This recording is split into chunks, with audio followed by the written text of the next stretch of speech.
Bonjour à tous, bienvenue dans notre émission de lecture biblique. L'objectif est de lire toute la Bible en l'espace de 6 mois dans l'ordre chronologique des événements.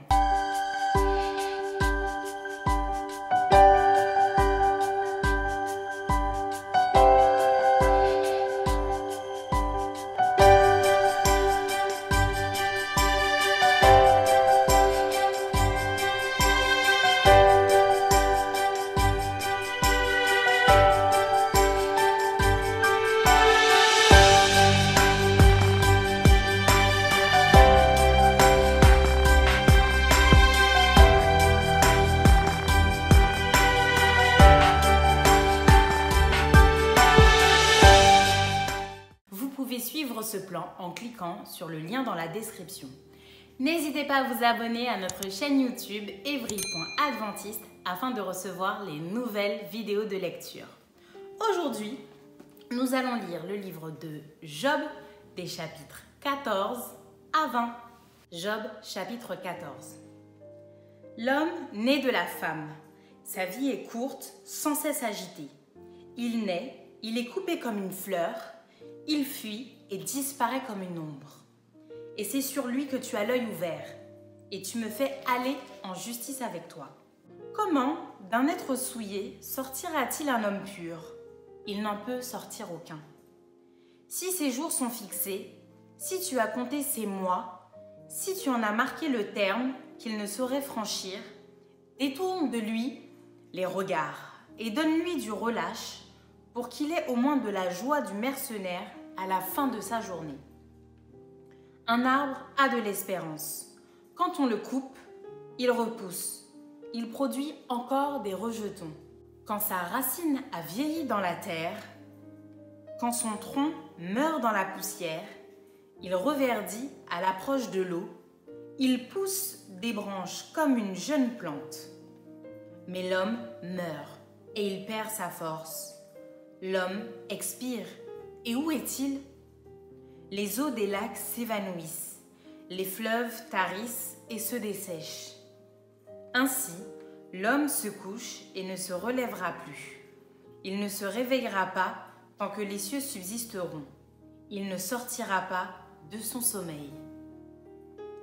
Oh, si tu voulais me cacher dans le séjour des morts, m'y tenir à couvert jusqu'à ce que ta colère fût passée, et me fixer un terme auquel tu te souviendras de moi. Si l'homme, une fois mort, pouvait revivre, j'aurais de l'espoir tout le temps de mes souffrances, jusqu'à ce que mon état vînt à changer. Tu appellerais alors et je te répondrais. Tu languirais après l'ouvrage de tes mains. Mais aujourd'hui, tu comptes mes pas. Tu as l'œil sur mes péchés. Mes transgressions sont scellées en un faisceau, et tu imagines des iniquités à ma charge. La montagne s'écroule et périt. Le rocher disparaît de sa place. La pierre est broyée par les eaux et la terre emportée par leur courant. Ainsi, tu détruis l'espérance de l'homme. Tu es sans cesse à l'assaillir et il s'en va. Tu le défigures, puis le renvoies. Que ses fils soient honorés, il n'en sait rien. Qu'il soit dans l'abaissement, il l'ignore. C'est pour lui seul qu'il éprouve de la douleur en son corps. C'est pour lui seul qu'il ressent de la tristesse en son âme. Job chapitre 15. Eliphaz de Théman prit la parole et dit: Le sage répond-il par un vain savoir?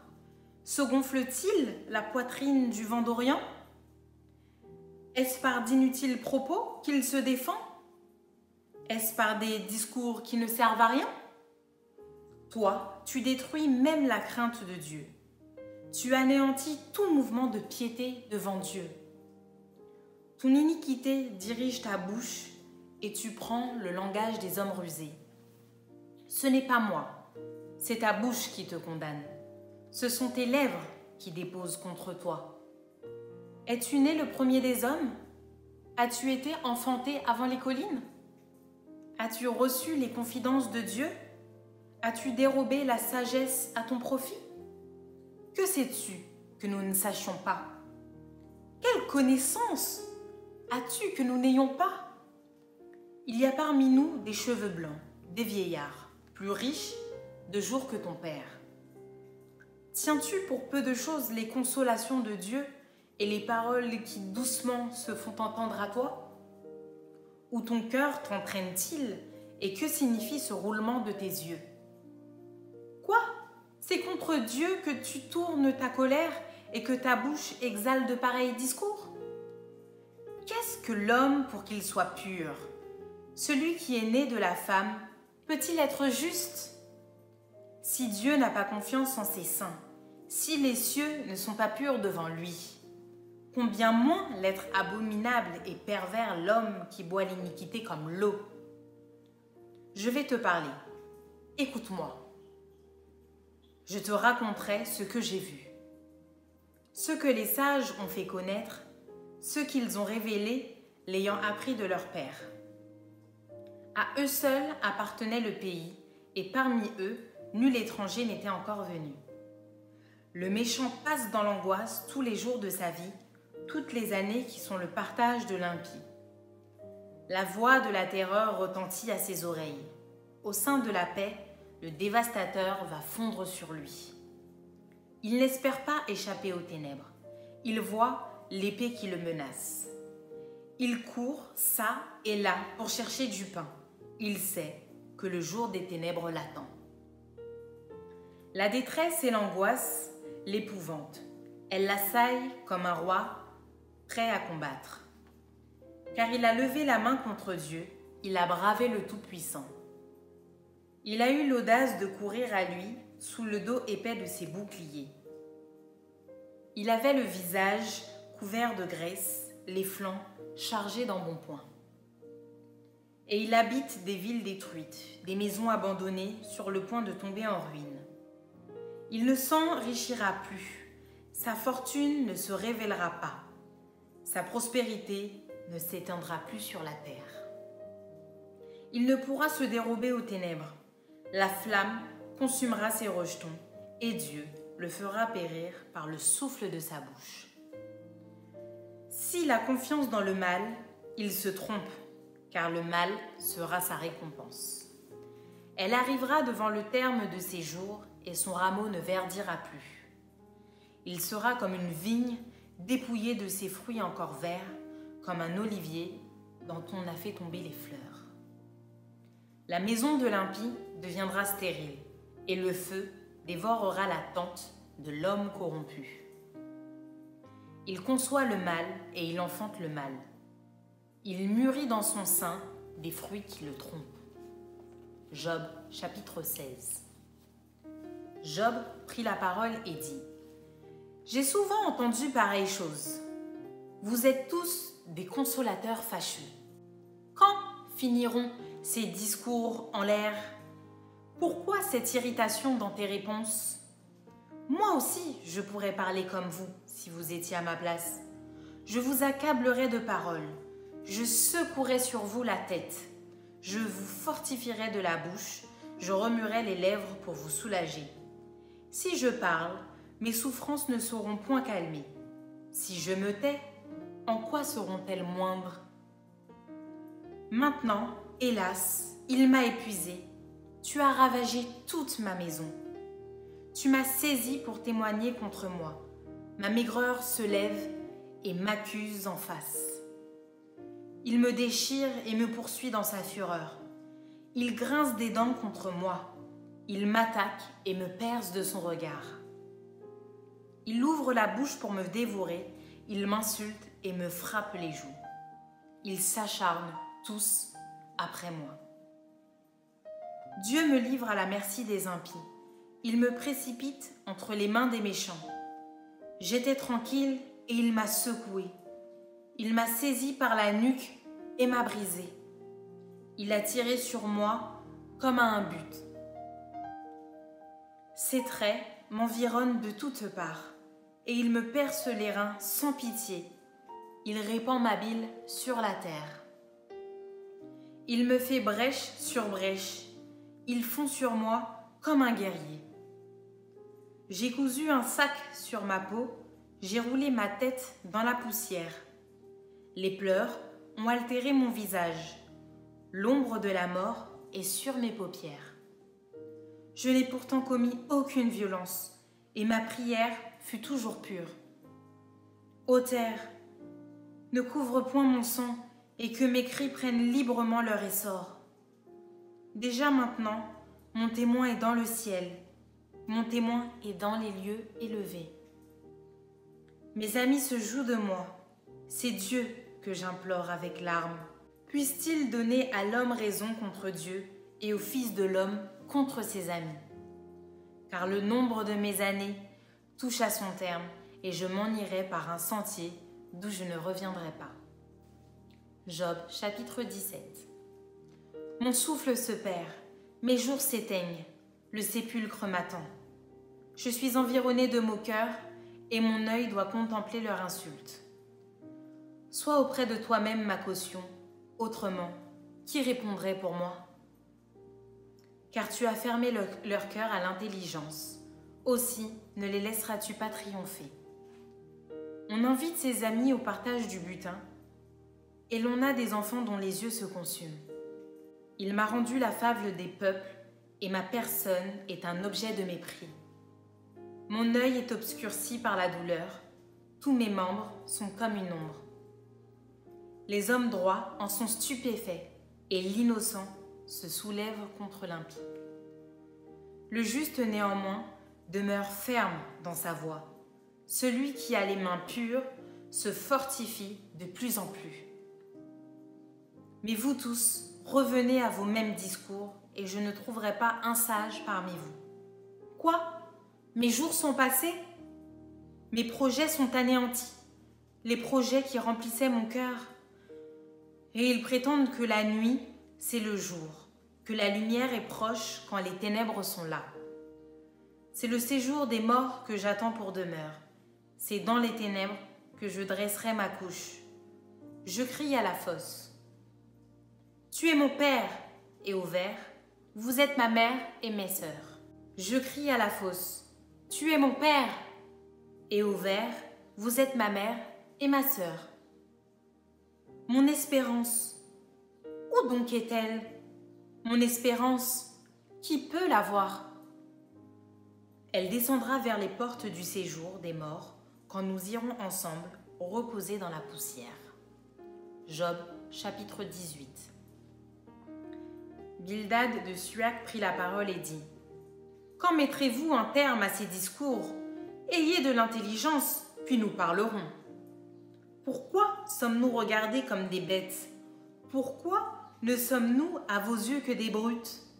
Ô toi qui te déchires dans ta fureur, faut-il, à cause de toi, que la terre devienne déserte? Faut-il que les rochers disparaissent de leur place? La lumière du méchant s'éteindra, et la flamme qui en jaillit cessera de briller. La lumière s'obscurcira sous sa tente, et sa lampe au-dessus de lui s'éteindra.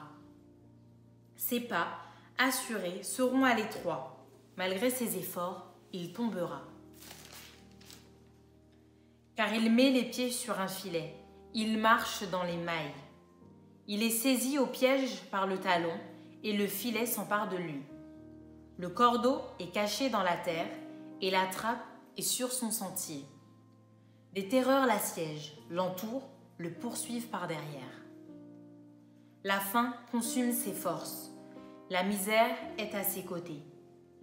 Les parties de sa peau sont l'une après l'autre dévorées. Ses membres sont dévorés par le premier-né de la mort. Il est arraché de sa tente où il se croyait en sûreté. Il se traîne vers le roi des épouvantements. Nul des siens n'habite sa tente. Le soufre est répandu sur sa demeure. En bas, ses racines se dessèchent. En haut, ses branches sont coupées. Sa mémoire disparaît de la terre. Son nom est plus sur la face des champs. Il est poussé de la lumière dans les ténèbres. Il est chassé du monde. Il ne laisse ni descendants, ni postérité parmi son peuple, ni survivants dans les lieux qu'il habitait. Les générations à venir seront étonnées de sa ruine, et la génération présente sera saisie d'effroi.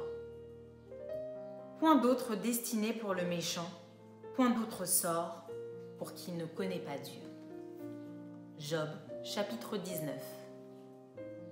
Job prit la parole et dit : Jusque à quand affligerez-vous mon âme et m'écraserez-vous de vos discours ?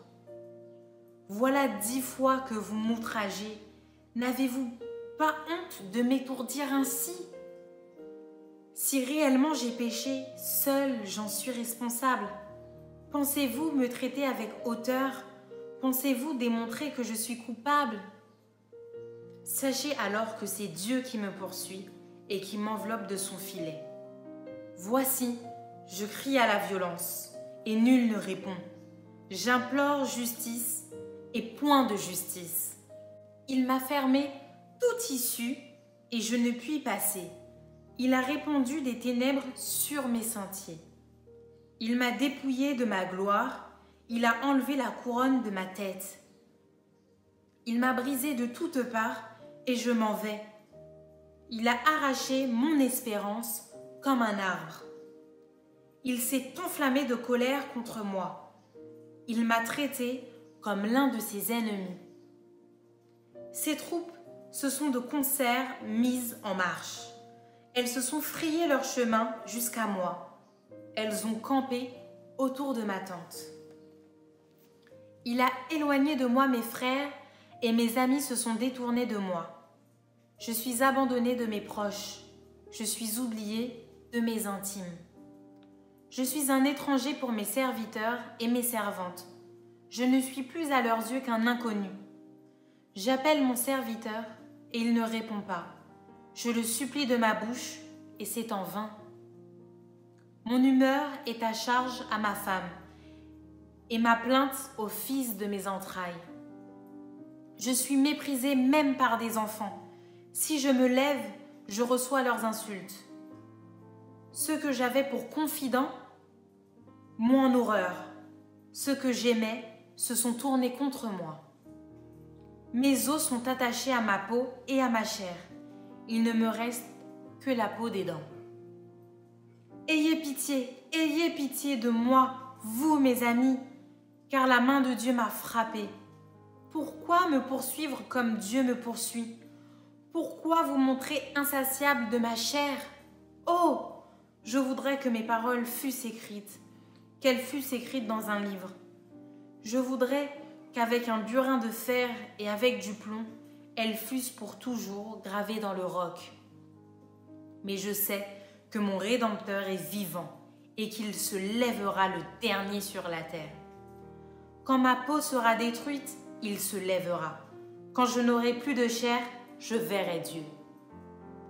Je le verrai et il me sera favorable. Mes yeux le verront et non ceux d'un autre. Mon âme languit d'attente au-dedans de moi. Vous direz alors, pourquoi le poursuivions-nous ? Car la justice de ma cause sera reconnue. Craignez pour vous le glaive. Les châtiments par le glaive sont terribles. Et sachez qu'il y a un jugement. Job, chapitre 20.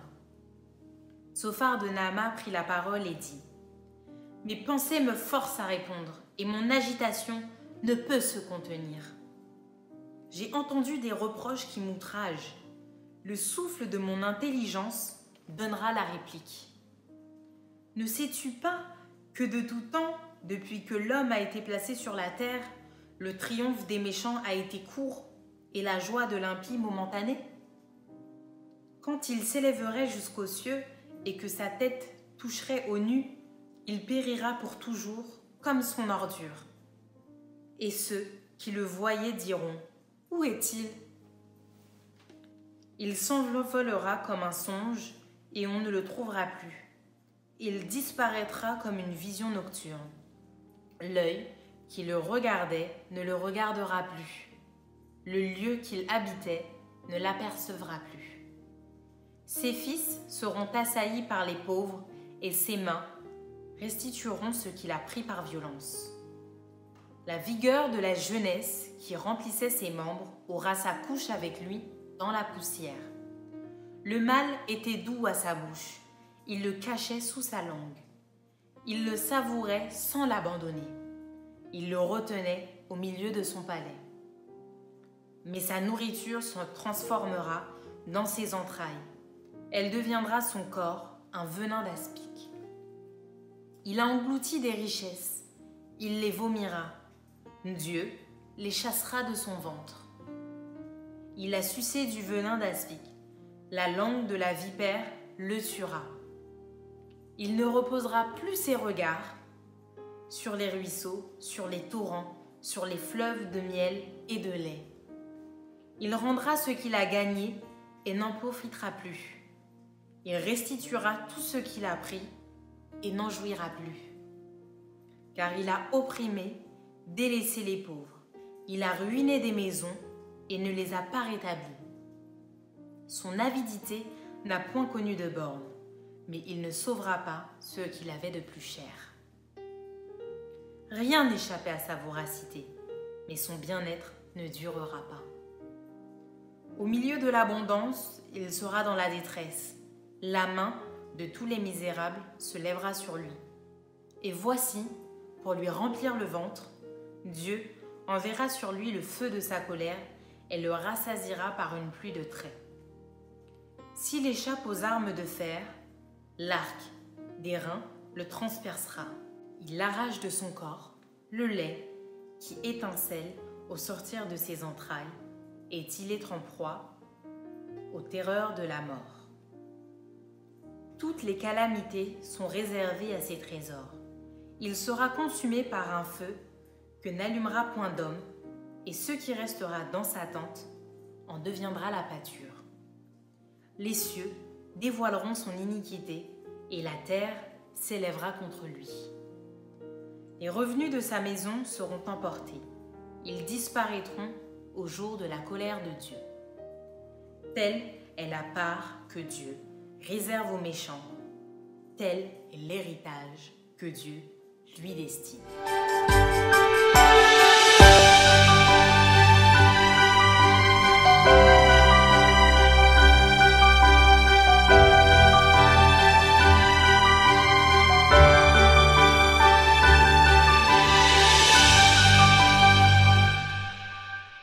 Chers amis internautes, bonjour.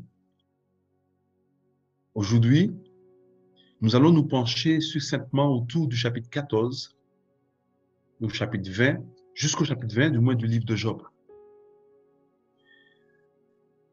Disons-le net, lorsque nous examinons ces chapitres 14 à 20, ces versets mettent clairement en évidence, et surtout au travers des propos de Job, que la souffrance, pour ne pas dire le drame qu'il endure, eh bien, ce drame est incompréhensible et inexpliqué pour lui. En effet, quand la souffrance est inexplicable, quand elle est horrible, voire révoltante, celui qui l'a subie, surtout s'il s'agit d'un croyant, il a le sentiment d'écoper une double peine. Car il se demande ce qui ne va plus entre Dieu et lui. Et c'est exactement la réaction de Job face à la souffrance. Alors que la foi de son épouse a déjà succombé, la sienne tient bon, et pourtant, malgré son héroïsme par la foi face au drame qu'il vit, il est persuadé, et à tort, que le mal vient de Dieu autant que le bien. Par ailleurs, dans ce récit, il doit faire face au discours de ses amis consolateurs, également accusateurs. En effet, pour les amis de Job, Job n'a pas besoin d'être seulement consolé, mais il doit être également repris. En clair, de consolateur, il se mue en accusateur. Et ils vont de surcroît mettre en évidence trois tendances théologiques inexactes, mal fondées, des tendances que nous trouvons aujourd'hui d'ailleurs dans bon nombre de discours religieux et dans l'esprit de beaucoup de chrétiens. La première tendance, c'est ce qu'on appelle la doctrine de rétribution. C'est-à-dire que si Dieu est juste, ce n'est donc pas arbitrairement qu'il dispose aux hommes des bienfaits et des malheurs. En clair, chacun a un châtiment mérité. Deuxième idéologie encore plus dangereuse est que la seule explication à tes souffrances, c'est que tu as commis un crime ou un péché grave et que tu refuses d'avouer. Et troisième idéologie inexacte, c'est repens-toi et la souffrance disparaîtra. Ton châtiment s'arrêtera. Mais laissez-moi vous dire une chose, au-delà des mots et de l'idéologie des amis de Job, Job va riposter avec ardeur. Il va même clamer son innocence. Et il ira jusqu'à leur dire, si vous lisez au chapitre 16, versets 2 à 4, il leur dira, « J'ai souvent entendu pareille chose. Vous êtes tous des consolateurs fâcheux. Quand finiront ces discours en l'air? Moi aussi, je pourrais parler comme vous si vous étiez à ma place. » Oui, Job refuse catégoriquement leurs explications tendancieuses qui, tristement, sont trop souvent utilisées dans le discours de certaines religions et certains croyants. Sachez ceci, chers amis. Nombreux sont les cas où la souffrance ne découle pas d'une faute dont la victime serait coupable. Des concours de circonstances inexplicables peuvent être à l'origine de souffrances horribles, de drames horribles. Mais la bonne nouvelle de ces quelques chapitres du livre de Job se trouve au chapitre 19, versets 25 à 27, ce qui est à mon avis le point culminant du livre de Job. Job, malgré sa souffrance inexpliquée, voire scandaleuse, va faire une démonstration de foi en Dieu par ces mots. Il va dire, mais je sais que mon Rédempteur est vivant et qu'il se lèvera le dernier sur la terre. Quand ma peau sera détruite, il se lèvera. Après que ma peau aura été détruite, moi-même, je contemplerai Dieu. Quelle foi, n'est-ce pas? Job a conscience que la vie de l'homme ne se joue pas uniquement dans ce bas monde. Il a l'intime conviction que malgré les souffrances atroces, les souffrances horribles, voire scandaleuses que peuvent subir les hommes sur cette planète, il a l'intime conviction que l'humanité n'est pas orpheline, que quelqu'un s'occupe de nous. Oui, chers amis, ce merveilleux livre de Job nous révèle qu'un jour, Dieu se lèvera. Et en ces jours-là, la souffrance disparaîtra. Les ténèbres se dissiperont. En ce temps-là, Dieu va déployer totalement sa toute-puissance afin d'établir son règne. Il va instaurer son royaume, un royaume de paix, d'amour, de félicité, et ce, pour le bien des hommes. Mais faut-il encore que l'homme accepte, à l'instar de Job, de le prendre comme rédempteur? Oui, je vous assure, Dieu s'active afin de rétablir ou d'établir son règne. Et il désire que vous y soyez. Alors, qu'allez-vous décider? Merci de nous avoir suivis et je vous donne rendez-vous dès demain pour un nouvel épisode.